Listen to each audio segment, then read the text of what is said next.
Good morning, good afternoon, and good evening. Welcome to the Akkad Reader's Briefing, the podcast that turns a full issue of a major magazine into a focused 30 to 60-minute audio briefing. Today, we are bringing you a reader's guide to the August 10th, 2026 issue of The New Yorker.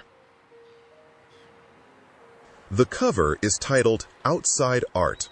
It looks from deep inside a park toward the city.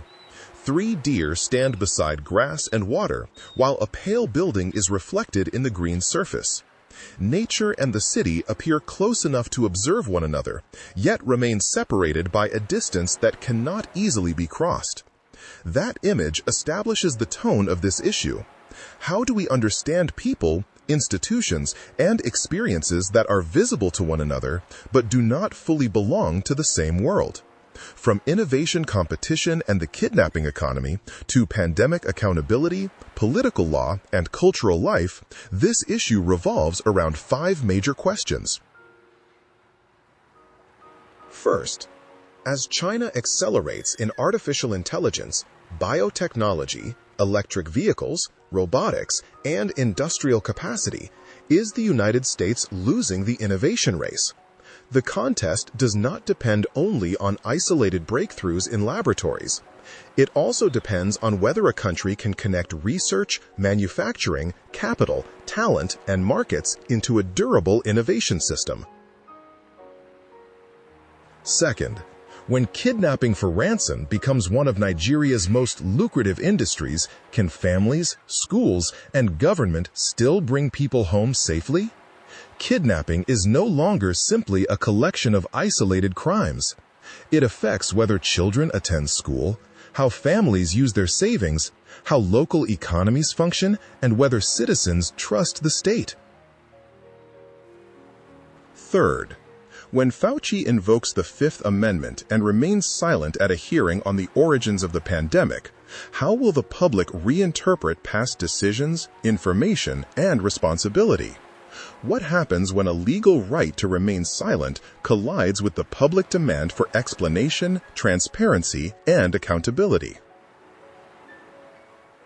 Fourth, how did Roy Cohn's methods of attack, delay, and narrative control enter American law and political life through Donald Trump? When legal proceedings are treated as long wars of attrition, outcomes may depend not only on evidence and judgment, but also on who controls the pace, shapes public perception, and keeps conflict alive. Fifth, what do trauma, family, isolation, consumption, and art reveal across fiction, poetry, film, music, dance, photography, and city life? Cultural works are not simply decorations placed outside reality. They help people understand loss, intimacy, identity, desire, and the growing forms of alienation that define modern life. Taken together, the articles in this issue examine how power becomes visible and how it remains concealed.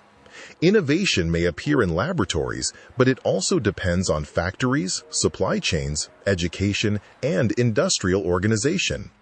State failure may appear in an inability to prevent kidnapping, but also in an inability to persuade the public that decisions were made responsibly. Political influence does not come only from formal authority.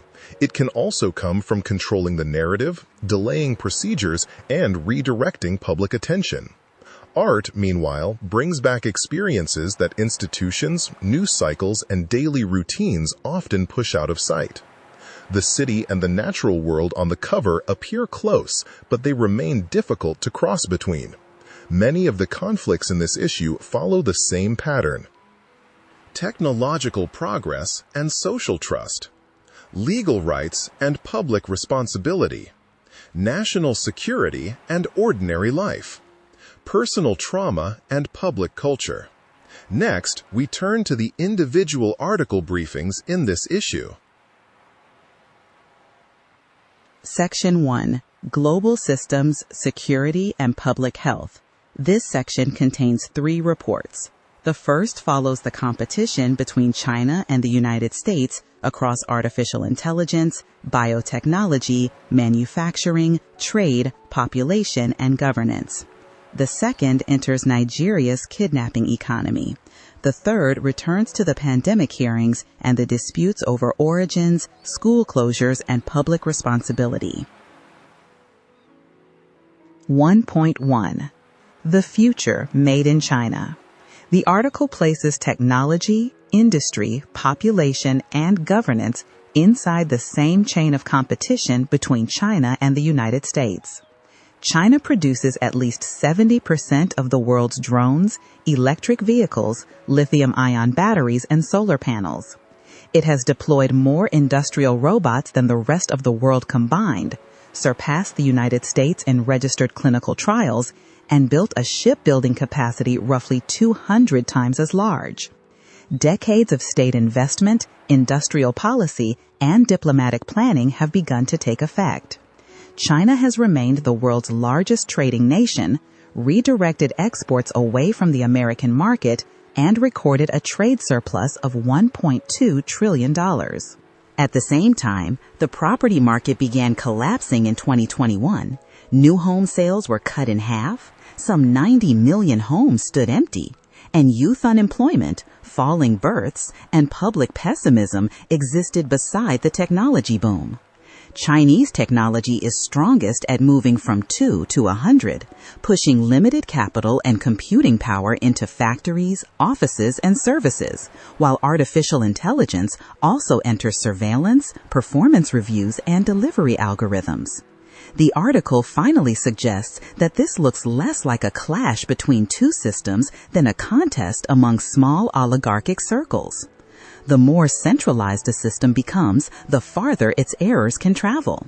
The advantage may belong to the side that faces its own problems more honestly, distributes the gains and losses of artificial intelligence, and gives people a voice in the future. Europe, meanwhile, may not be facing a complete Chinese order, but a disorderly period in which countries rearm, subsidize industry, stockpile resources, and compete for bottlenecks. 1.2. For Ransom. Kidnapping for ransom has become one of Nigeria's most lucrative industries. Between July 2024 and June 2025, at least 4,700 people were kidnapped, more than 700 were killed, and families and friends paid more than 2.5 billion naira in ransom. The university lecturer Izuchukwu Onyanwu was taken from his home by 17 armed men. His family paid 3 ransoms, and after he escaped, he was kidnapped again by another group. He was not released until his daughter's first birthday. The crisis spread from a protest tactic in the Niger Delta into a criminal economy connected to illegal gold mining, poverty, underfunded policing, and failed school security programs. Paying ransom is illegal, yet it is often the only way to bring someone home alive.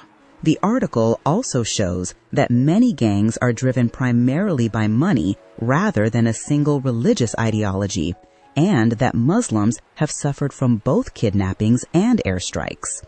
After his release, Enjambment still could not fall asleep before midnight, and his family remained burdened by ransom debt. He said that there had been no institutional support, only help from friends, the university, relatives, and the church. 1.3. Witness.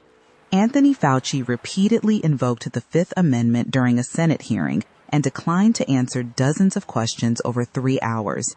The legal self-protection was understandable, but it prevented a figure who had stood near the center of pandemic decision-making from giving a full account of the uncertainty, mistakes, and trade-offs of those years. Rand Paul continued to press the dispute between natural spillover and a laboratory leak, along with questions about gain-of-function research and funding connected to the Wuhan Institute of Virology. Fauci's private diary also revealed the press attention, bobblehead dolls, and hero-making that surrounded him, while thousands of Americans participated in that collective idolatry. The article reminds readers that school closures, public health guidance, and the wider response belong to two administrations and hundreds of officials, not to a single scapegoat. In 2020, most people were frightened and feeling their way forward. Even with the best evidence then available, Fauci must sometimes have been guessing. Acknowledging that fact could improve future preparedness and also make room for more grace. Section 2. American Power, Law, and Industry. This section contains 4 articles. It begins with the way Roy Cohn shaped Donald Trump's methods in litigation, media, and power. It then moves to the chemistry, factories, and military contracts of a fireworks dynasty, before turning to a disputed Alaska ballot and a New York street corner business built around old newspapers. 2.1. The Mentor. Roy Cohn taught Donald Trump more than real estate law. He taught him a method of attack, counterattack, delay, and narrative control. In 1973, the Justice Department accused 39 Trump apartment buildings of systematically excluding black tenants. The government originally asked only for a consent decree, with no fine and no admission of guilt. Cohn instead countersued the government for defamation and demanded $100 million, dragging the case out for 20 months. Trump eventually signed almost the same decree that had first been offered, yet he and Cohn declared victory. Cohn later used relationships in city government, taxation, zoning, the concrete industry, and the press to open multiple bottlenecks in Trump's Manhattan development plans. He also taught Trump to avoid a paper trail, conduct business by telephone, and drown facts beneath loud countercharges. By the 2016 presidential campaign, Trump's language, posture, and improvised attacks sounded unmistakably like Cohn. Cohn's rules had become Trump's rules. Their daily contact faded as Cohn was dying of AIDS, but after winning the presidency, Trump still said that Roy would have loved to see that moment. 2.2. Kaboom! Fireworks bring chemistry, family enterprise, public spectacle, and danger into the same business. Sulfur, charcoal, and potassium nitrate moved from ancient gunpowder into modern shells, while metals produced yellow, red, green, and white. The Grucci family has worked in fireworks since 1850, across 6 generations. A factory explosion in 1983 killed Jimmy Grucci and his 19-year-old cousin Donna. Yet the company survived, staged shows for Olympic Games and presidential inaugurations, and expanded into military training simulators and enormous projects in the Middle East. For America's 250th anniversary, Grucci fired from 9 Las Vegas rooftops at once. The 8-minute and 4-second show drew cheers, along with reviews calling it extremely boring and very disappointing. That is show business. 2.3. Identity Politics. Alaska Senator Dan S. Sullivan faced a challenger with the same name, the retired teacher Dan J. Sullivan. The challenger had even first asked to appear on the ballot as Dan S. Sullivan. Election officials disqualified him, and a court later reversed the decision. Dan acknowledged that the name recognition had produced publicity beyond his wildest expectations, and he said that the political choices of someone who shared his name weighed on him more heavily. The article recalls other namesake candidates in American elections and asks a marketing consultant to remind both men that nobody is only one thing, and that a person is much more than a name. 2.4. Extra, extra. Aaron Rice opened the Old News newsstand in New York and sold expired copies of the New York Times for $3. His slogan was, "Old news, still bad, but cheaper and more predictable." The stand also carried ceramics, art, zines, old magazines, and unusual snacks. Tourists quickly bought the old papers because they wanted a physical object before leaving the city. Rice took in $182 during one day, then recalculated at home and discovered that after paying the artists, his cash position was negative $26.16. Accounting is an emotional practice, he said. Section 3. Trauma, Family, and Survival. This section brings together television criticism, poetry, fiction, and book reviews. The pieces move through trafficking and revenge, intimate partner violence, a child's fear of family and desire, the digital revival of a novel about isolation, the disorientation of early motherhood, and the rebuilding of a life through walking and the natural world. 3.1. Victim Complex. Furious follows Catherine, a trafficking survivor who hunts the men connected to her abuse, and two female FBI agents who investigate a child abuse network linking the dead men. The series shows a slow legal system, a law enforcement culture indifferent to gendered violence, and survivor memories, desires, and self-protective choices that refuse to form a clean pattern. Alice and Nora build an alliance while seeing each other's flaws. Catherine includes both direct abusers and silent bystanders in her revenge. The article finds the series most powerful when it accepts that survival is necessarily messy and that complicity can take many forms. 3.2. Enjambment. The speaker in the poem gradually becomes a controlled thing inside an abusive relationship. The police have come, the neighbors have worried, yet she cannot believe that a person who is intelligent and deeply loved could still become a thing. She reads June Jordan, Adrienne Rich, William Carlos Williams, and Sonny Rollins, and rides the bus to teach poetry to women in a night class. Each time she answers a question about a line break, a little of her thingness disappears and a little of her color returns. She does not want fairness. She forgives no one, and she is not interested in healing. 3.3. The Promise. 8-year-old Birdie is staying with her grandmother and aunts when Miriam tells her about a devil who sits at a typewriter and offers an ideal life in exchange for a soul. Birdie cannot understand why the woman in the story could not live as she wished without the devil's help. Fever and fear drive her into a storage space where she finds the set of knives left from a marriage proposal Miriam once refused. Wearing a veil and holding a butcher knife, she walks into the hallway and tells her aunt that she is the bride and that this is her promise. Decades later, she remembers the night at her own wedding and then forgets it after saying, "I do." 3.4. The Loneliest Number. The Loneliest Number, short-form book videos, gave Jacqueline Hartman's I Who Have Never Known Men an unexpected new life. First published in English in 1997, the novel has since sold more than 800,000 copies in North America. Its unnamed narrator is imprisoned underground with 39 older women. When the guards disappear, they enter an answerless plane, and she eventually remains alone to write. The novel asks whether writing can create time for an unknown reader, allowing a dead author and a future reader to form a living thing together. Her deepest loneliness is not merely the absence of a companion. It is exclusion from the culture that human beings have made together. 3.5. Queen Mab. Madeline, a 23-year-old graduate student, decides to have a child. The bodily horror of childbirth gives way to the fairy tale horror of early motherhood.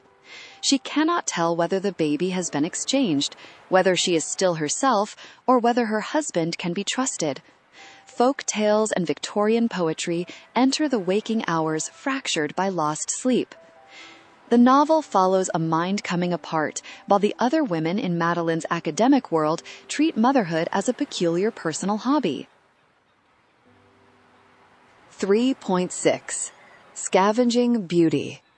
Angelica Glass spent 7 years walking every street in Santa Cruz County, California. Repeated departures, turns, returns, and notes become the book's structure and time.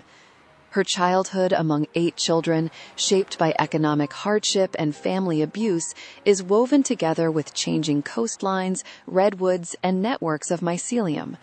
Those natural forms lead into questions of inheritance, resilience, and the possibility of reshaping a life. Section 4. Urban Consumption, Food, and Design. This section contains 3 city pieces. One moves from an exaggerated pair of bathroom platforms into the market for gut health. Another follows 2 giant bottle trees as they become high-end plant design. The third watches Filipino ingredients enter the American sandwich and asks what happens when a new restaurant begins to soften its sharper choices. 4.1. Gut Check. A gut health brand introduced $69 beige SHT shoes, platform sandals about 10 inches high. They are essentially a bathroom footstool split in 2 and made slightly more fashionable, intended for one extremely private activity. The first batch sold out with help from short-form video enthusiasts and is now available only by pre-order. The shoes also belong to a larger consumer trend. People openly discuss their intestinal microbiomes and buy symbiotics, fiber bars, colostrum powder, and constipation products. There has never been a better time to trust your gut. 4.2. Plant Man. Eric Wareheim began collecting plants after his divorce. When they overwhelmed his home, he started placing desert plants in vintage vessels and shaping them into theatrical forms. 2 Queensland bottle trees, each more than 20 feet tall with a trunk nearly 9 feet wide, became the absolute holy grail he had searched for over 2 years. He completed the purchase only after repeatedly returning to the nursery, buying larger plants, and gaining the owner's trust. The trees nearly went into shock when their roots were trimmed to fit the containers. In the end, they were hidden discreetly among other strange plants and priced at $50,000 each. 4.3. Sanwits.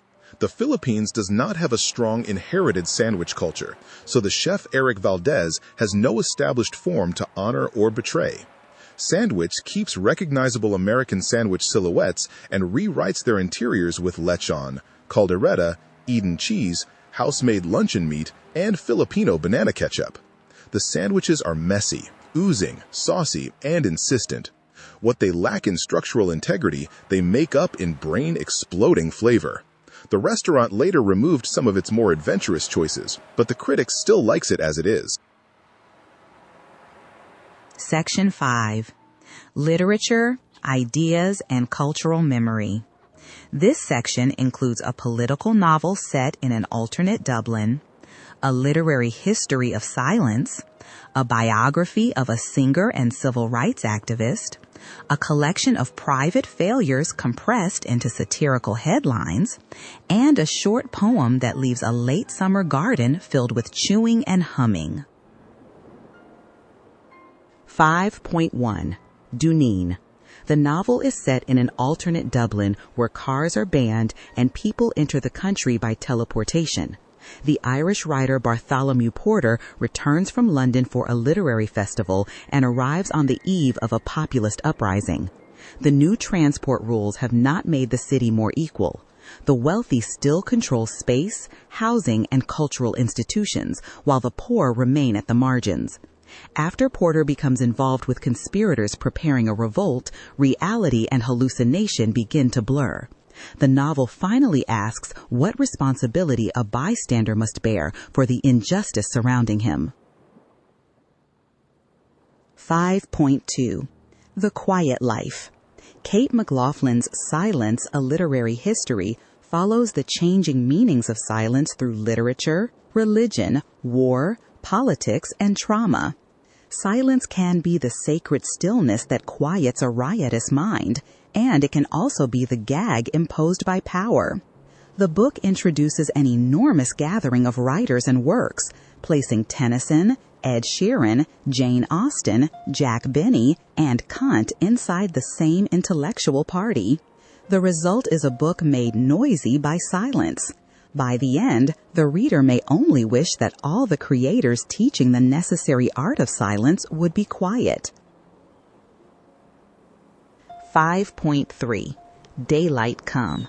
This biography presents Harry Belafonte as our first post-racial pop star. He grew up between Harlem and Jamaica, entered theater and folk music after military service, and carried Caribbean traditions into the American mainstream. His 1956 album, Calypso, became the first record by a single performer to sell 1 million copies. Belafonte also committed himself to civil rights, anti-apartheid work, and humanitarian causes. His son said that he always served two families, his own family and the family of man. 5.4. Headlines, Stupid Onion Editor Rejected. These lines use compressed news headline grammar to force a person, an action, and an absurd result into a single row. A college graduate escapes a vicious learning cycle. A man laughs exactly the right amount at a job interview. A new father who witnessed the miracle of birth is not tapping that again. A married man can still drink at a collegiate level. The subjects repeat as men, husbands, fathers, boyfriends, and divorced men, so marriage, sex, work, parenting, and aging arrive like a continuous run of breaking news. Each headline is both the beginning and the end of its story. 5.5. Wasps. The wasps chew all day at the wood of a lawn chair beside the awning until every fiber has been ground beneath their jaws, and the furniture seems never to have existed. They carry the material away piece by piece to build a nest under the eaves. In the distance, clouds open like peonies, and summer lies beside the overturned chair. Above the empty garden, the buzzing and low humming continue. Section 6. Visual, Performing, and Screen Arts. This section moves through film, music, dance, theater, photography, and painting. The pieces consider watching and being watched in horror filmmaking, the same group of people across youth, middle age, and old age, a 10th anniversary hip-hop performance, the Iranian New Wave, representation in ballet, and a series of New York performances and exhibitions. 6.1. Director's Cuts. Jane Schoenberg's Teenage Sex and Death at Camp Miasma is a film about making films. Chris, a 29-year-old independent filmmaker, is hired to reboot an 80s slasher franchise, and the studio wants the result to feel elevated, meaning woke. The story examines how fans watch movies, how objects of devotion are created, and what emotional cost the creator may pay. Through their collaboration, Chris and Billy become director and performer at once. They watch and are watched, control and are controlled. The article describes that relationship as a higher form of artistic collaboration and as a kind of cinematic salvation. 6.2. Same River Thrice. In 1978, Rob Moss spent 5 weeks rafting the Grand Canyon with friends and later edited the footage into River Dogs, a memorial to a vanishing Eden. 20 years later, the same river twice placed the images of youth beside the same people in middle age. Many years after that, the bend in the river returned to the group again, letting bodies, circumstances, and attitudes accumulate like the geological layers of the canyon walls. Moss says that each film is the view from there, which later becomes the view from here. Time has not been solely unkind, but it has made beauty more poignant. 6.3. Noname, Telefone. In 2016, Noname moved from open mic poetry into rap with the mixtape Telefone. Its raw but lucid poetry marked her as one of hip-hop's next great theorists. She later became an exceptional lyricist, critic, and social activist. Room 25, Inches moved toward finesse and mastery, while Sundial became sharper, more focused, and compositionally richer. The 10th anniversary performance returned her to the moment when her voice first took shape and again showed that making a name does not require having one. 6.4 Brick and Mirror. Ibrahim Golistan's 1965 film Brick and Mirror is widely regarded as the first feature of the Iranian New Wave. A Tehran taxi driver finds an abandoned infant in his back seat, and the local problem expands into a city panorama that moves through a nightclub, a police station, a courthouse, and an orphanage. The film also devotes a half-hour scene to the driver's intimate reunion with the girlfriend who wants to adopt the child. Harsh realism and visual imagination remain startling even now. 6.5 Misty Copeland Joyce Ballet Festival. Misty Copeland fought for black dancers, who have traditionally been underrepresented in ballet, and her own rise was marked by determination and grace. After retiring from the stage, she moved into the role of mentor and producer. At the Joyce Theater's 2-week ballet festival, she brings together dancers from Dance Theater of Harlem and the Paris Opera Ballet. The two programs include a solo from Firebird, sonata for 2 cellos, and a Bob Fosse solo, forming a celebration of the diversity of dance itself. 6.6 The Anomaly. Fairfield Porter repeatedly painted coastal landscapes, living rooms, and the people around him. A single canvas can sometimes seem merely pleasant and ordinary. When the Art Students League places about 35 works in one room, however, lime green, creamy yellow, and ox blood red form a bright burst, and the paintings begin to speak to one another. Porter mastered a feeling of being stuck. There is a landscape one wishes to see as if for the first time, and a person one wishes to address but somehow cannot. It is an emotion that has not yet found its form, and one of the hardest emotions for art to express. 6.7 The Saviors. The friendship of 2 altar boys is unsettled by the arrival of Julian, a long-haired drifter. Paul is struggling with faith, Michael with sexuality, and Julian appears to have escaped the restraints of family, church, and ordinary human ties, only to be cornered by his own destructive desires. The characters can seem like different sides of the same doubting person. The Midwestern Catholic Church becomes both a crucible for boyhood anxieties and, through the warmth of its music director Judy, a sanctuary in several senses. 6.8 Otar Iosseliani, Fables of Modern Life. Otar Iosseliani's Georgian and French films return to New York in meticulous 4K restorations. His early work shines most brightly, from neo-realist records of collective farms to playful snapshots of Tbilisi. His portraits of life on the Soviet periphery carry the light touch of the French New Wave.